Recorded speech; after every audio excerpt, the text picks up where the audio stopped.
He's not surprised by what he sees. That's the problem. Surprise would mean it was new information. This is old information he has been careful not to look at directly. If you know which mirrors to avoid at home, you already know what you've been hiding from. This is Iron Suits, where strength wears a crown. I am Marwan Killu. If you need every mirror to be flattering you before you can handle what it shows you, this episode is going to irritate you. And good, because this isn't for men looking for better lighting. It is for men who are done building environments that lie politely. The premise is simple. The hotel mirror didn't expose him. It removed his ability to negotiate. And for a high-performing man, this is the real problem. Not the reflection, the fact that he had built a system around never receiving it clearly. And throughout the episode, you're going to hear me saying he, because it is easier to watch another man do it first. But if you know exactly which mirror at home makes you look better, this episode was never about him. 6:47 a.m. He woke up before the family. Not intentionally, just the way the body calibrates itself to a new environment, a different mattress, the particular silence of a hotel room before the day has decided what it is going to be. He is in the bathroom, towel around the waist, standing at the sink. The light is on. Hotel bathroom light, the kind that positions itself above and slightly forward, the kind that illuminates from an angle that no one who chose the hotel lighting was thinking about in terms of flattery. The kind of light that exists in 5-star properties and budget properties with the same complete indifference to what it reveals. The mirror is in front of him, and the reflection arrives. Not dramatically, not as a revelation, just arrives. The way things arrive when you remove the conditions that were keeping them at a manageable distance. The reflection is just there, in the light, in the angle, without the usual arrangements. He is not surprised by it. He knows where to stand in his bathroom at home. He has known for 2 years. Let me describe the home bathroom system, because it exists. He hasn't designed it formally. He hasn't sat down and constructed it deliberately. It assembled itself the way all good management systems assemble themselves, in men who are intelligent and self-aware and would rather not confront something directly when there are sophisticated ways not to confront it directly. The mirror at home, he knows it. He knows which position in front of it is the forgiving one, slightly to the left, or at a specific distance, or the first thing in the morning when the light from the window hasn't come on yet, and the overhead is still a bit dim. He knows the quick glance, the one that confirms the general situation without committing to the specific details. A scan that says present, acceptable, fine, and moves on before the fine can be questioned. He knows the angle, he knows the distance, he knows the time of morning at which a bathroom is most cooperative. And this is where the contradiction starts to get uncomfortable. In business, he demands clean data, no emotional reporting, no projections, flattering projections, no softened numbers because someone feels uncomfortable with the truth. But with his body, he has been accepting manipulated feedback for years. Same man, different standard, and that is the part he cannot explain away. None of this was decided. It was learned. The same way a man learns which chair in the conference room puts him in the best light, which side of the table is more his. The intelligence that reads environments and optimizes position automatically, that intelligence has been applied to the mirrors at home. And it has been working. Here's the law. Any standard you can only maintain under controlled conditions is not a standard. It is an illusion with good lighting. And that is why the hotel mirror bothers him. Not because it's cruel, because it refuses to participate. The hotel light isn't cruel. It is just accurate. He's been choosing inaccurate conditions on purpose. The hotel bathroom has no record of his preferences. Preferences, not preference. It does not know which distance he finds acceptable. It does not know that the light should be less direct, or that he would rather not stand quite so close to the glass, or that 6:47 a.m. is slightly too early for this level of specificity. The hotel bathroom is not cruel. It is simply not loyal to his self-image in the way his bathroom at home has learned to be. The light did not add anything. It just stopped removing things. This is the distinction worth sitting with, because the instinct, and it will arrive in the man listening to this, the instinct is to attribute the hotel bathroom to harshness. The hotel mirror was not harsh. Harsh is what he calls accuracy when he no longer controls the conditions. He's not wrong that hotel bathroom lighting is unforgiving. He is wrong about what forgiveness was doing. The forgiveness at home, the familiar distance, the managed angle, the quick glance in the half light, it was not making him look better. It was making him look at himself less accurately.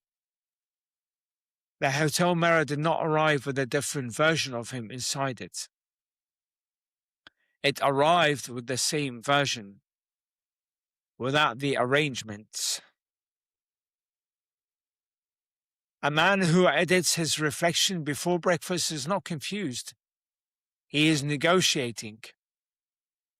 And negotiation is not neutrality. Negotiation is the first sign that the standard has already been lowered. Now, I want to be precise about what the wound actually is, because this is where it gets specific enough to matter. The wound is not what he sees in the mirror. Most men standing in that hotel bathroom at 6:47 a.m. would feel something when the unmanaged reflection arrives. Discomfort, disappointment, a kind of dull recognition. Those are real feelings, and they are reasonable responses to the gap between the man you are and the man you have been pretending to become. But the wound here, the specific one, is not the feeling. It is the absence of surprise. He stood in front of the hotel mirror. The reflection arrived without flattering conditions, and he was not shocked by it. He was not caught off guard. He did not have the experience of a man who sees something he genuinely did not know was there. He had the experience of a man who sees something he already knew, recognized, too revealed, or rather recognized, not revealed. He has always known this was there. He has just been careful about where he stood when he looked. The hotel mirror isn't harsher than yours. It's just unfamiliar with your preferences. Here is the full inventory, not as judgment, as a description of a system that has been running efficiently enough that the man inside it stopped noticing the system. The good mirror, the one at home, in the right light, at the right distance, the one he uses in the morning without thinking why he uses that one.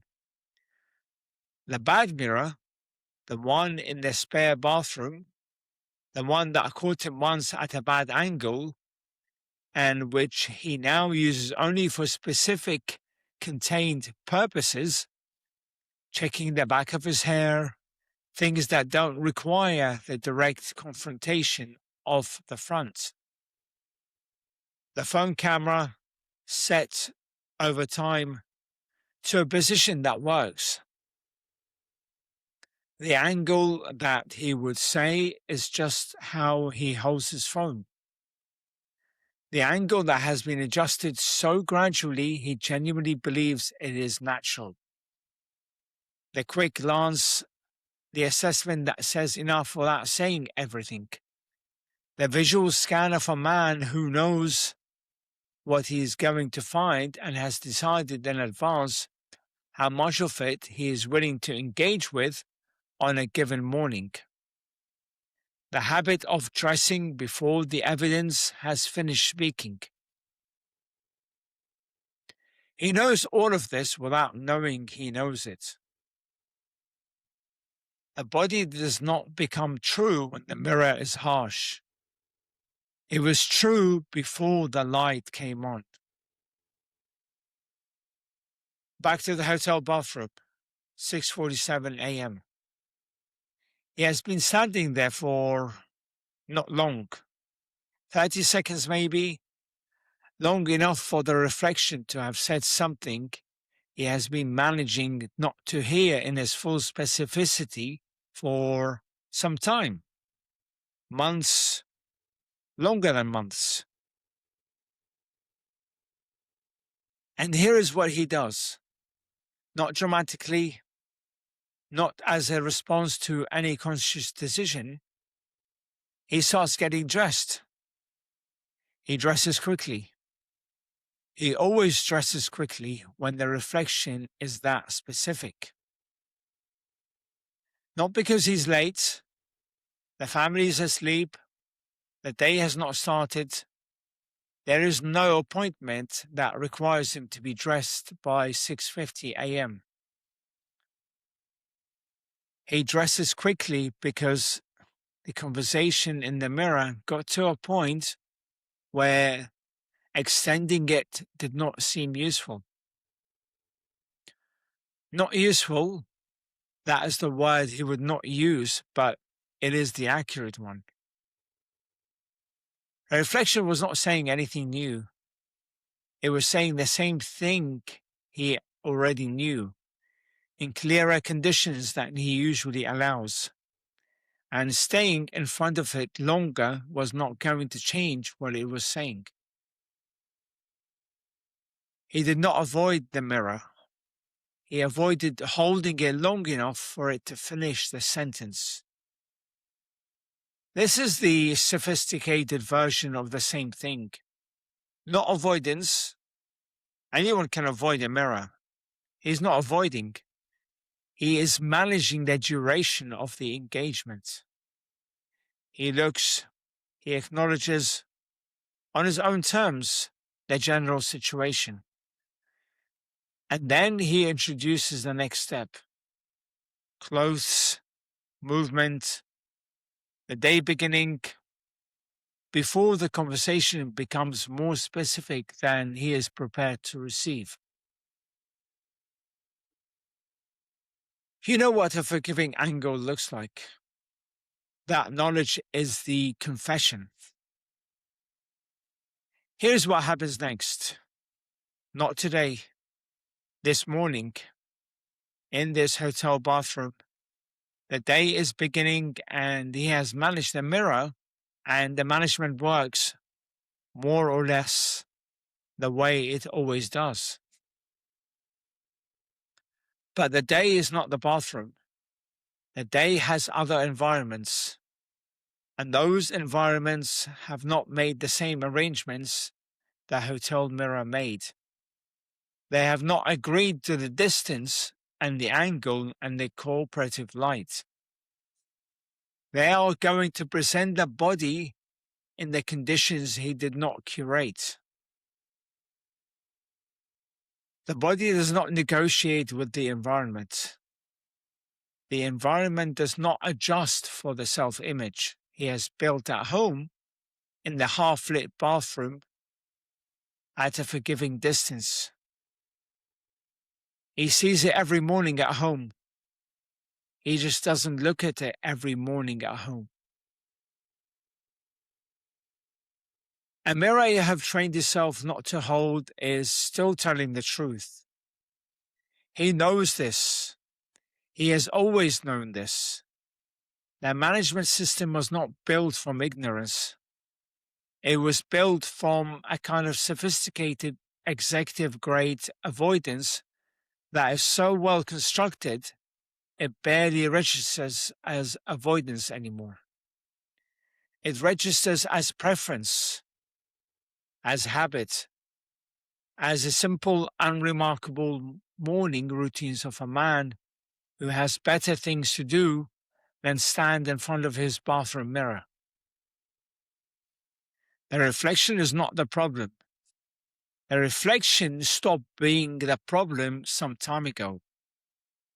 The problem is that he has built incrementally over years a system for not receiving it a full resolution. And then he arrives somewhere that he doesn't know the system. He goes back into the hotel room. The family is still asleep. The morning is quiet. He is stressed. The mirror is behind him. He moves into the day. The day has a schedule. Breakfast. The pool, maybe.